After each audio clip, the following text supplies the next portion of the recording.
All right, I'm Julia, and we are doing an Audacy check-in with Ed Sheeran. Welcome back. You look great. You look healthy. How are you?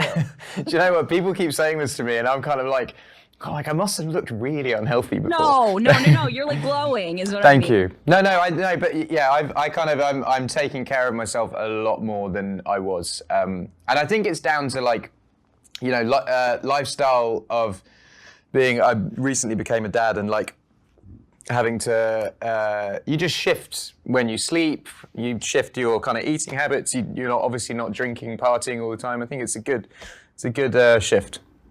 Yeah, and I've always like really respected you taking the time away between your eras of music. And obviously, things work differently for everybody, but do you feel like that helps you create? Like, do you need like the peace of being away to make music? Do you know what? I think I think there's two reasons. Like when I'm on tour, my life goes on pause, but everyone else that I know's life is still on play. And I come home and I've sort of missed out on 3 years of living. So I sort of take the time off to play catch up a little bit and get settled back into life and a routine and my friends and my family and stuff like that. But the other thing is like, I mean, it's kind of reflected in my last thing that I put out, the collaborations record, is like, if you listen to that record, it's kind of just all about touring and like being away and partying and blah blah blah, and like that's cool, and it's good to have that reflected in music, but to actually put together my solo records are so they're so reflective of things that happen in my life, and Yeah. I actually need things to happen in my life to write about that, if that makes sense. To actually write stuff from the heart, I think you actually need to live. You need to like, I had a friend pass away this year. That was like a big like. I'm sorry to hear that. I think it was sad, but like for that was big inspirations, and songs poured out after that. Having a daughter, songs poured out. Being in love, songs pour out. Having dramas in my, you just need to live and exist to have these things happen. And when you're on tour, you're in this sort of bubble of everything's cool, but it's all like very placid, if that makes sense. Yeah, exactly. Well, let's talk about the new single, Bad Habits, which you said is completely different from anything else you've done. Was that intentional for yourself, like to go back with something unique? Or was like, I know you write for other artists. Did you just create the song and then you're like, wait, no, I want it?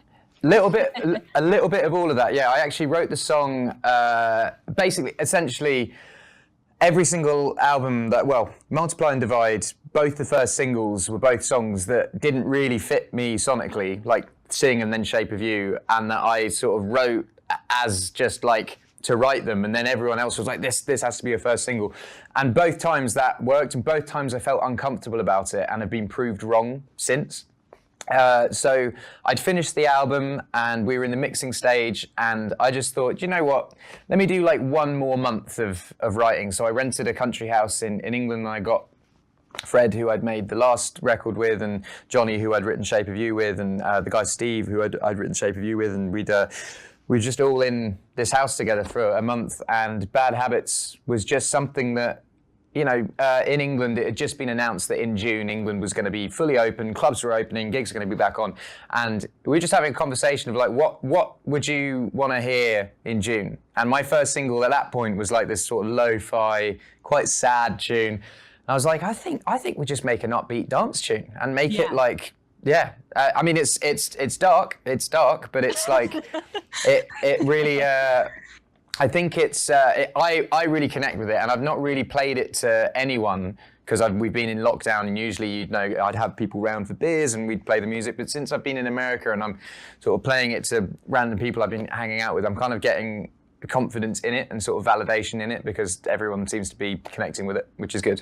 Yeah, I was going to ask if you have any artists that you like ever run your music past to kind of get their temperature on.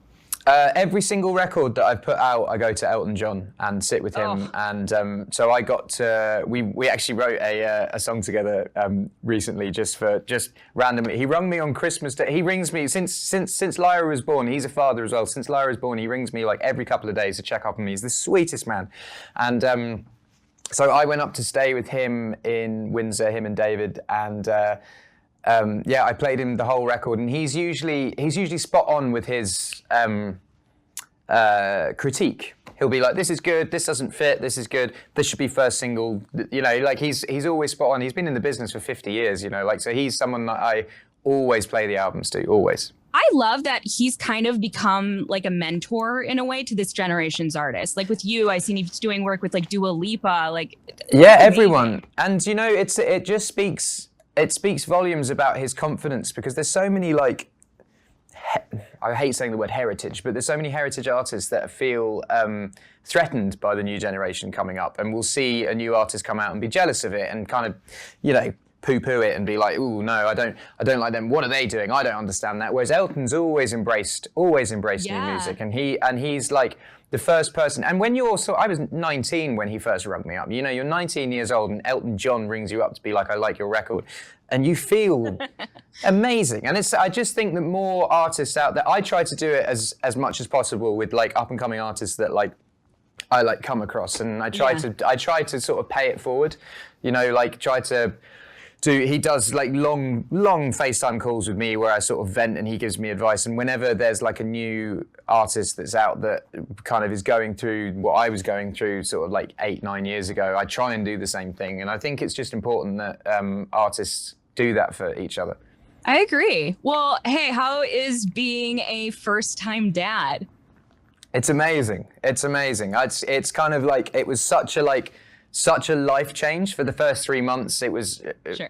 I call it the trenches. The first 3 months, you're just sort of like, what am I doing? And then like, you kind of realize no parent knows what they're doing. Like I talked to my dad a lot, and he's just like, yeah, we didn't know either. Like you just kind of learn as you go along, but she's just fantastic. And I'm just, it's the best. It's just life has changed for the better.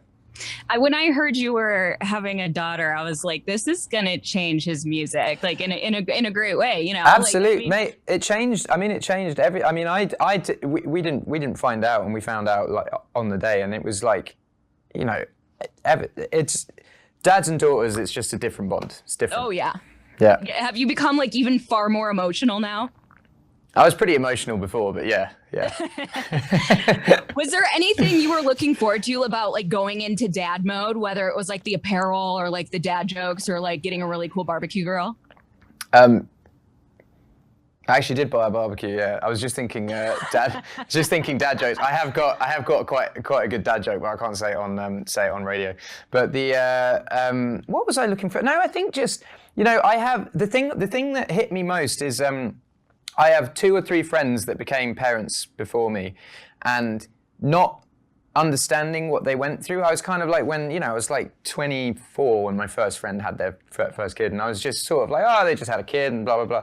And now the bond between me and him is like so different, because I kind of rung him up after, you know, 2 months in, and I was just like, I get it, man, and I'm so sorry I didn't know what you were going through at that time, and like it's the bond is like even stronger. So I feel, and the same with my parents as well. Like my bond with my parents is just different, and yeah, I feel like it's just an amazing thing to happen in life. Oh yeah, for sure. Well, I have to know before we go, whose idea was it for you both doing the routine? Was it you or was it Courtney Cox? It was Courtney, and it was one of those things that I would never ever like presume to ask, because it's such a I feel like that's such a sacred cultural thing, you know, it's sacred.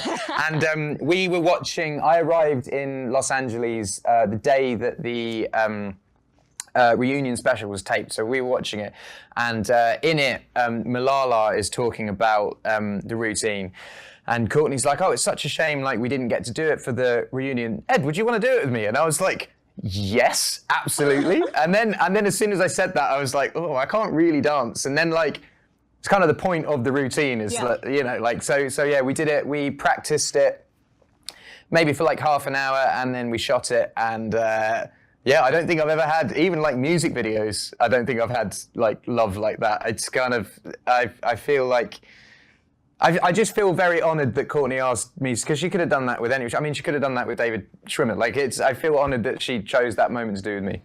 It was perfect, and it like kind of made sense for you, because I feel like when, you know, you're about to embark into a new era, you kind of like make your steps back onto social media, and it was like one of those things that was like kind of like, hey, he's coming back. Yeah, dude, no one at my label or like management knew about it, and they're all like overjoyed, because I'm so like, I don't know anything about social media anymore. Like I kind of like post a picture like every now and then, but I'm like, I'm off it. And if I want to post a picture, I'll like send it to someone to put, like, I'm not like super like present. So they were always trying to get me to post things and engage people back. And so that went up and they were like, oh, this is it. But now I'm kind of like, where'd you go from there? Like, what's the next post? It has to be, you can't do the routine and then.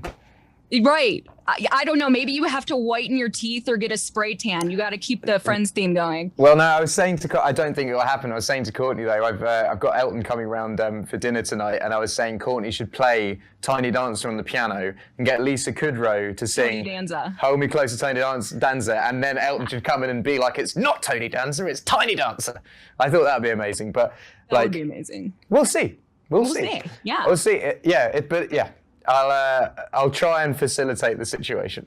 I love that. Well, Ed, it was great getting to talk to you again. I can't wait until we can finally do this in person. And absolutely. We're so excited for everything that's to come. Thank you so much for doing an Audacy check-in with us. Thanks so much for having me. All right. Bye. Wonderful to see you.